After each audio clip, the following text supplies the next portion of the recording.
Hello everyone and welcome back to a brand new video. This is going to be a bit of a part 2 to the Global Awareness Report here. We're just going to be going over all of the geopolitical headlines as there's so many of them that they really can't fit into the Ukraine war updates. Otherwise the video would be like an hour long. So we're going to start with East Asia and then we're going to move all the way to America and Mexico. And we also have I have some tabs open here to that I'm not going to put on the map, but I'm going to read parts of them to expand the information here. So we're going to start with Japan. We've already mentioned the purchase of Tomahawk missiles in 2 weeks ago, or a week ago, I mean. And we've already mentioned all this stuff, but we're going to go into detail about Japan's security build-up and their increasing of their defense budget. So let's go over here. Let's see if I can open this up right here. So this was about a month ago in December, I think I added this. This is a bit out of date, but they mentioned the purchase of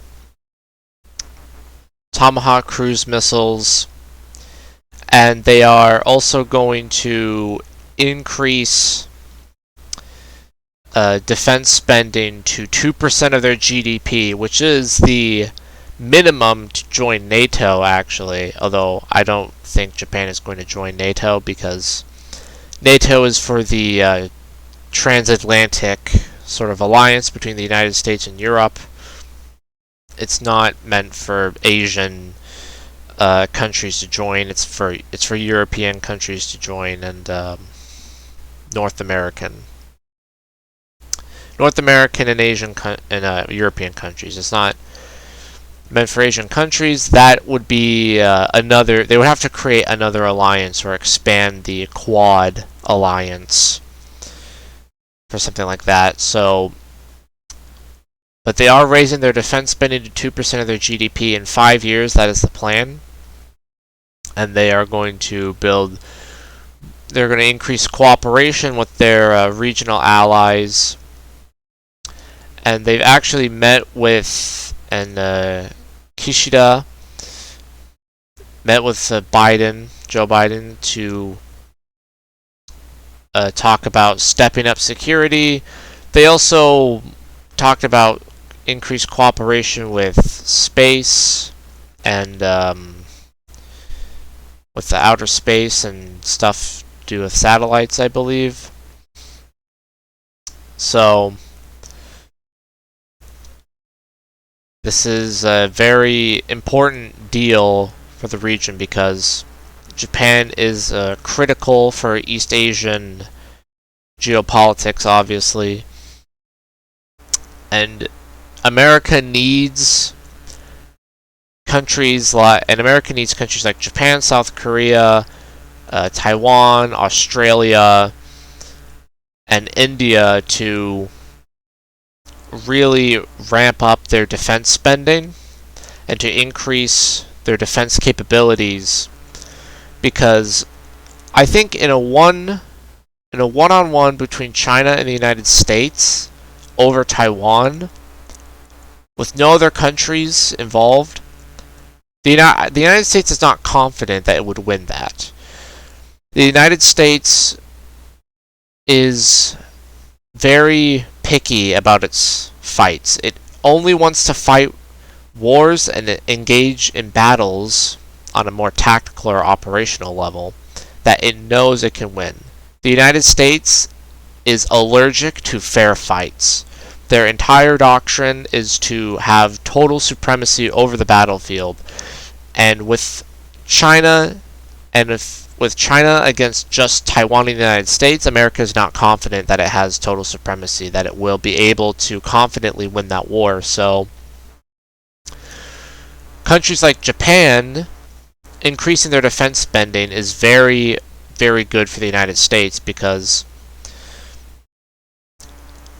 getting Japan to join in a war against China, getting getting South Korea to join in a war against China, getting Australia and India and even European countries to send naval assets over to the South China Sea and the East China Sea is crucial for America to guarantee or nearly guarantee victory. So I think that's a big aspect of this, as well as Japan itself is threatened. They're not just doing this for the United States.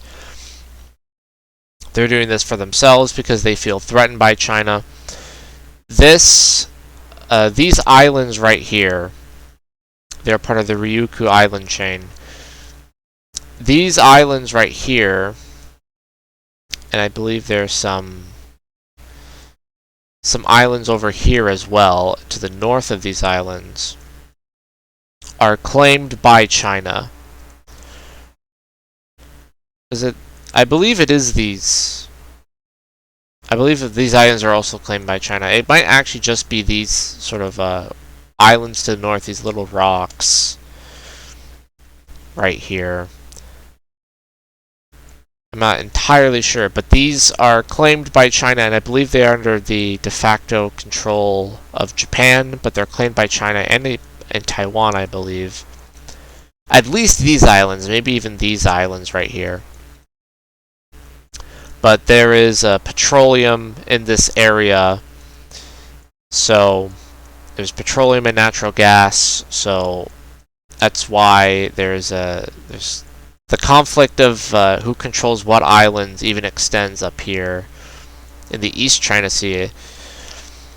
So Japan needs to ramp up its defense spending because China is increasingly becoming more bellicose, more belligerent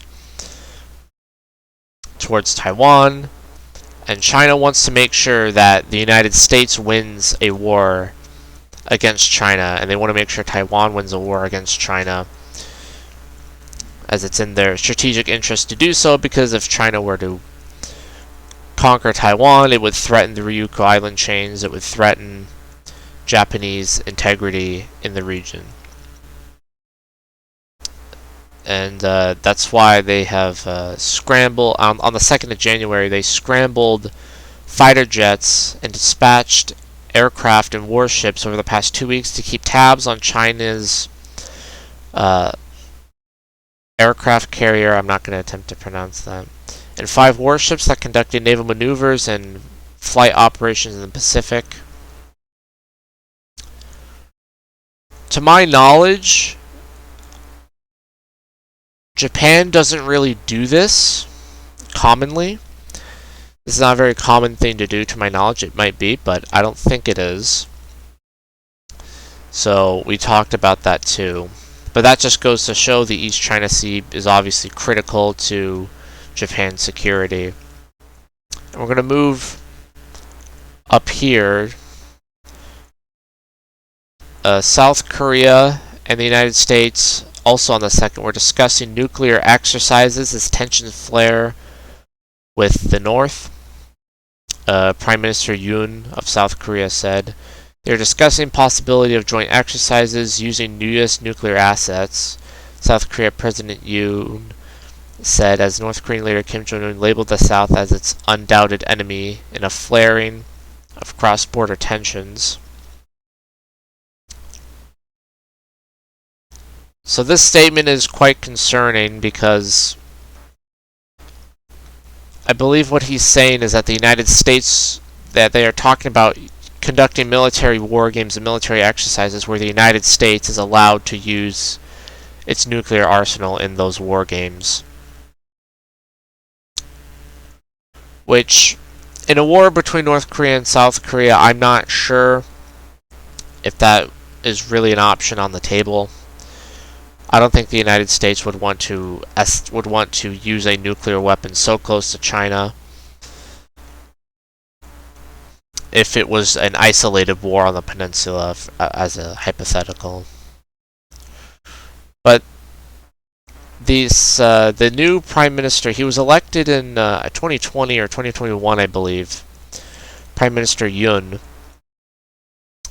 he's described as a right-wing populist, similar to Donald Trump, very pro-military, and so he is built up. I believe he's also trying to build up and increase South Korea's military capabilities. So he's very bellicose towards North Korea. He's a nationalist leader, right-wing populist, like nationalist leader. And we're going to move over to Russia, of course, condemning the plan. Is this a... it appears I forgot to actually put in the article there, but we don't really need to read that. It's not so big of a deal. Russia, obviously, being a regional player in East Asia and controlling, the entirety of the island chain here. So the name is losing. I've lost the name in my mind here. I forget what it was called. But this island chain right here, this island right here, right next to Japan, is actually under Russian control. Japan claims at least the 2 southern islands as its own. Preferably Japan would want the entire island chain. But obviously Russia is going to condemn the stepping up of Japan's defenses, the militarization of Japan. It's not that big of a surprise that they would make a statement like this. That was on the 22nd of December. On the 12th of December, China was readying a $143 billion package for its microchip firms in face of U.S. sanctions and U.S. crackdowns against Chinese microchips. China is working on a more than a 1 trillion yuan, $143 billion support package for its semiconductor industry, 3 sources said, in a major step towards self-sufficiency in chips to counter U.S. moves aimed at slowing its technological advances. Beijing plans to roll out what will be one of its biggest fiscal incentive packages over 5 years, mainly as subsidies and tax credits to bolster semiconductor production and research activities at home, the sources says. And then in August of 2022, Joe Biden signed $52 billion for U.S. semiconductor production to domestically build vital strategic resources, which is semiconductors. I mean, these computers are a strategic resource. The ability to manufacture, the ability to have a secure supply chain to manufacture electronic devices is of critical importance to any modern state. Companies like Intel and AMD and Nvidia, which manufacture these computer parts, are critical to the United States is security. Because the United States is very reliant on, because the world is very reliant on each other for these resources to build computers and electronic smart devices. And as the world is increasingly moving into great power politics instead of a unipolar world, as was before, we are now seeing an increase in protectionism, and free trade is slowly going out of fashion in this coming new global order of multipolarity and great power politics.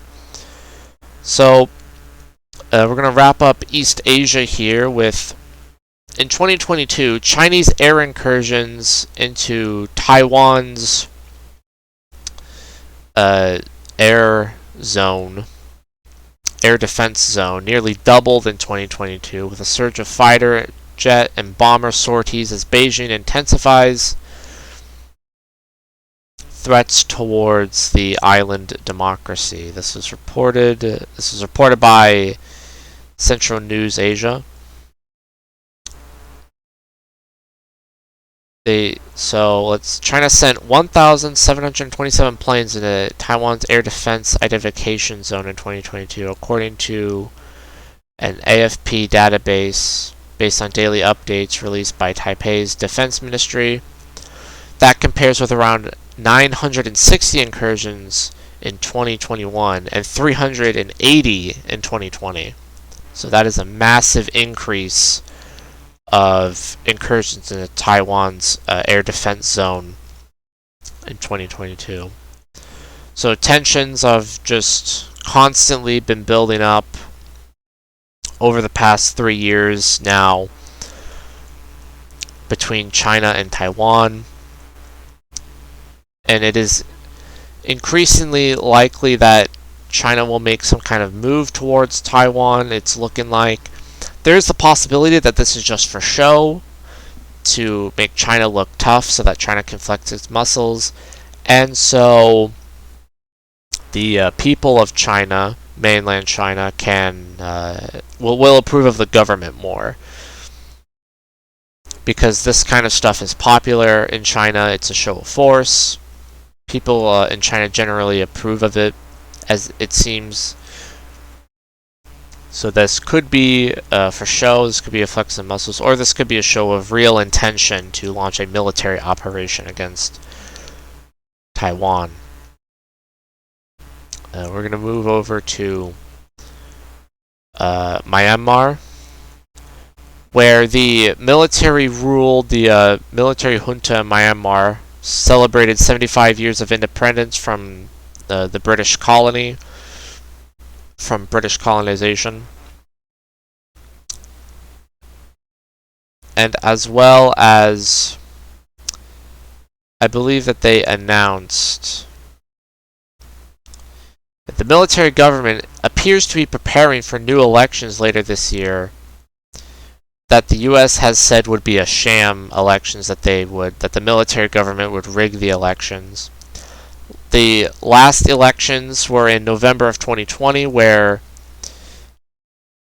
Aung San Suu Kyi's National League for Democracy won, and after they won, the military took power and kicked out that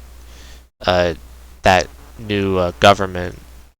Or actually, she might have been re-elected or something like that, but who knows? Maybe the military will actually hold real democratic elections, and they will step down from power, sort of. Myanmar is interesting, as the military, by the constitution, has seats in the parliament. The military itself has seats in the parliament, and that's by the constitution. They have to have some seats in the parliament. So it's a very complicated situation in Myanmar. There's a lot of insurgency and guerrilla activity all over the country that is very difficult to map out. But there are a lot of insurgent groups and breakaway groups in this country, so. But it is a pretty critical piece of territory for Southeast Asian geopolitics. That's why I've marked it there. I'm going to try to keep this short here, so we're going to move on to India. Says China is trying to change the status quo on the disputed border. More tension between India and China. On the 9th, quote, on the 9th of December 2022, the PLA troops attempted to unilaterally change the status quo by encroaching on the line of actual control, the Yangtze area of Taiwan sector, not Taiwan, Taiwan. India's defense minister told Parliament. So, even more incursions into Indian territory or claimed Indian territory, and even more tensions between India and China here.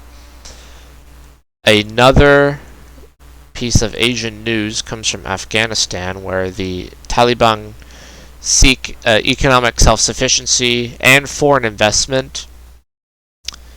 So this was something that when the Taliban took control of Afghanistan again in August of 2021, that people were talking about how China might want to invest in Afghanistan, as there are trillions and trillions of dollars of natural resources in Afghanistan. But the problem is actually extracting those resources is extremely costly.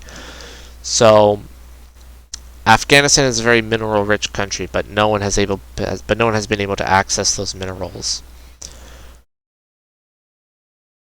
So the Taliban is trying to increase cooperation with as many people as it can, because the Taliban is they are not very friendly with anybody. But Russia and China might want to invest into Afghanistan, and it says right here that Russia had signed a deal. He said that a major contract signed with Russia in September for the gas and oil and wheat would see delivery of items to Afghanistan in the coming days. So they are making deals with Russia. They're making deals with China, and Chinese businessmen are trying to increase cooperation with Afghanistan, but it's a very unstable country. Obviously, there are a lot of terrorists in Afghanistan, so it's very hard to set up business and do business in Afghanistan. But who knows? They might be able to resolve their internal security issues. The Taliban might be able to seek and establish control and a good security over the country. They might be able to do that, and they might be able to secure foreign investments into the country and develop Afghanistan. Moving over to Iran, a senior Iranian Revolutionary Guard officer was shot to death on his doorstep in Tehran on the 4th. Obviously, a major unrest going on in Iran over a woman who was allegedly beat to death in police custody. That's what the protesters are saying. She died in police custody. No one knows for sure why, but the protesters are upset about that. It's because the woman was arrested for taking off her head covering, which is illegal in Iran, I'm sure you know. But a lot of instability in Iran right now. Many people have this sort of false idea that Iran is like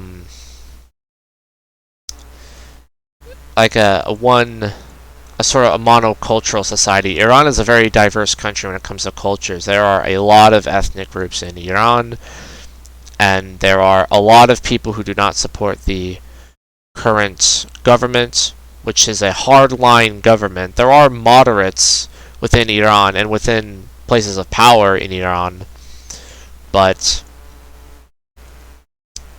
they have increasingly become more and more hardline for various reasons. And this video is getting to be long, so we're going to try to wrap it up here. The Syrian government says on January 2nd that an Israeli airstrike put the Damascus International Airport briefly out of service. I'm not sure why. I'm not sure the reason why they say a missile strike against Iran-linked assets, according to Reuters here. So, you know, the war. People forget about the Syrian civil war. It's not over. Israel is still launching strikes against the Syrian government. And of course, we have the Kurds and Haratir al-Sham, or the Syrian Salvation Government, which used to be Haratir al-Sham, and then you have the Syrian Interim Government, which is Turkish-backed, and there are also Turkish-backed groups within the Syrian Salvation Government in Idlib province here.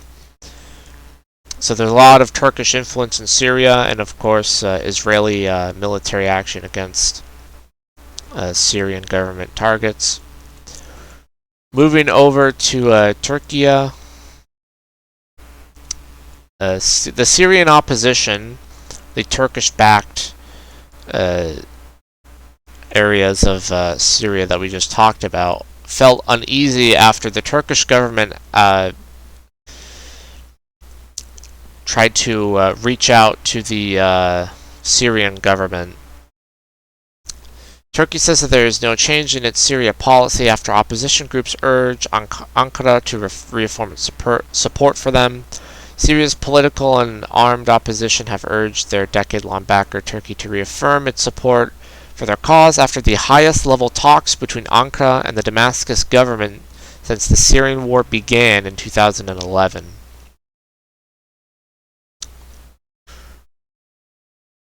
So there have been, talks from various people that Turkey might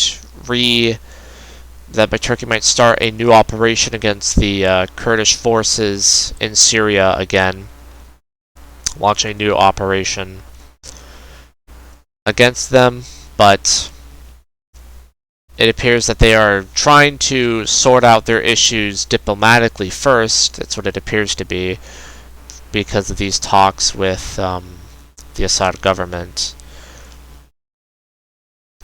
So we're going to move over to the second liquid natural gas import terminal has opened in Germany. This is pretty big news because now liquid natural gas is coming, I was about to say coming back, but it's being introduced to Germany more and more and more, and into the world more and more. Liquid natural gas. It's very interesting. You should look up how the process is done on YouTube. It's a very interesting process, but Total Energies opened the terminal, and they are 10% of the world's share of liquid natural gas. So this is their second LNG terminal, of course. They are trying to stop their reliance on Russian gas and import natural gas from other sources like Azerbaijan, or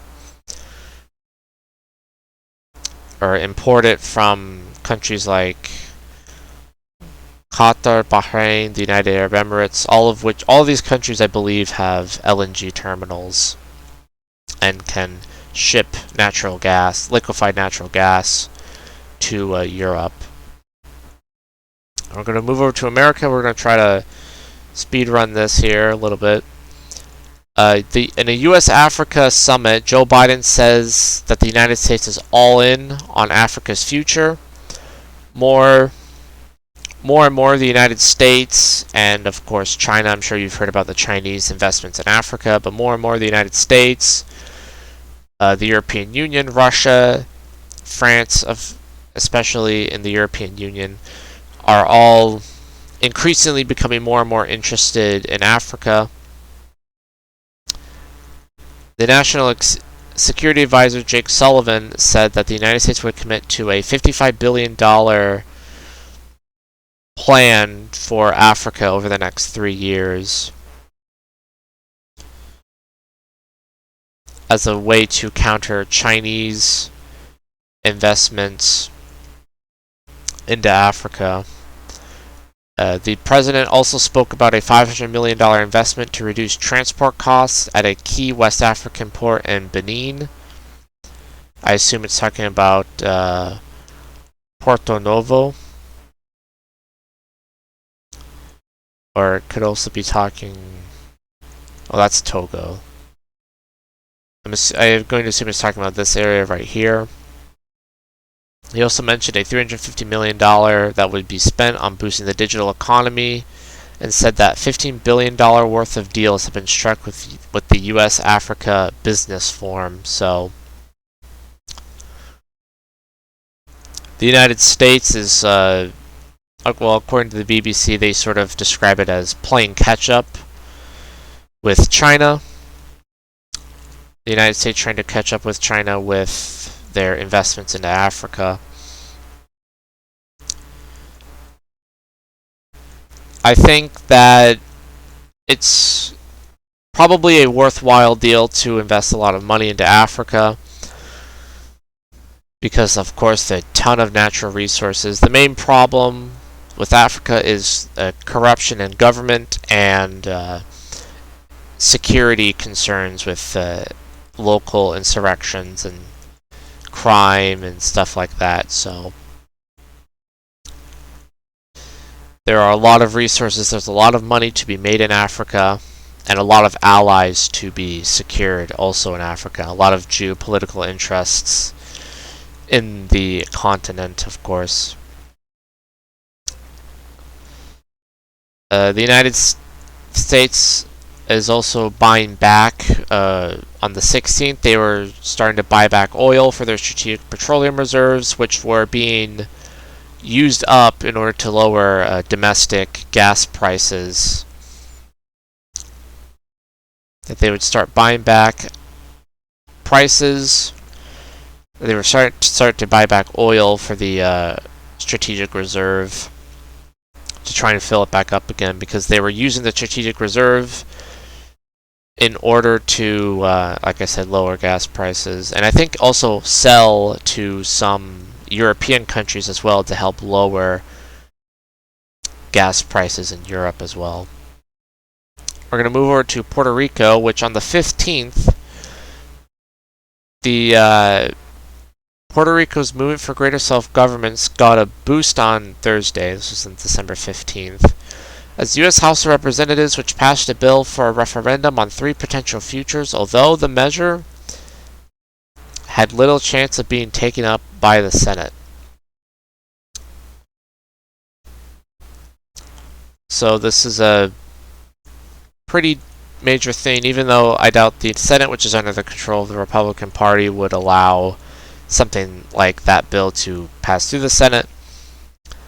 Still, it goes to show that there is a lot of there's support in Puerto Rico for more autonomy or statehood, or there's not really a whole lot of support for independence, but there is domestic support in the continental United States for Puerto Rican statehood. And so I thought that that was a interesting article there, because if Puerto Rico becomes a state, it would change the balance of the United States Senate in favor of the Democratic Party, which would change American foreign policy to what the Democratic Party wants American foreign policy to be. The United States is reopening visa and consular services at its embassy in Cuba on the 4th. Which, for the first time, it has done so since a series of unexpected health incidents amongst diplomatic staff in 2017 slashed the American presence in Havana. So the United States is slowly rekindling some relations with Cuba. So we're going to move on. I believe we talked about the current situation in Mexico, which this will be the last report. This will be the last report right here. Hopefully trying to wrap this video up. I hope it's not too long. Biden visited the border wall in El Paso, Texas, right over here. And then he flew down to Mexico City to have talks with the president. This is just after the Mexican police and special forces arrested a very high-ranking cartel member of one of the biggest cartels in the country, located in Sinaloa, the Sinaloa cartel. just north here in Jesus Maria. The cartel leader was located in this town right here. He had a compound in that town north of this city, and he was arrested. And so the cartel apparently shot at airplanes near the airport in response to this, as well as other activities. And the Mexican forces entered the city and tried to sort of secure the city from any cartel activities. And so that comes just as Biden is also entering Mexico. As well as the United States, domestic American news media is talking about the border crisis, about how the United States doesn't have a whole lot of control over its southern border, how a lot of migrants are coming in, and there's a lot of criticism on the Biden administration for a lack of border security. And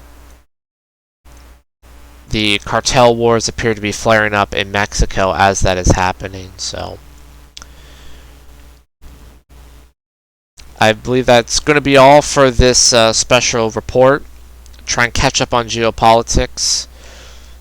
So thank you for watching. Be sure to like, comment, and subscribe, and I'll see you in the next one.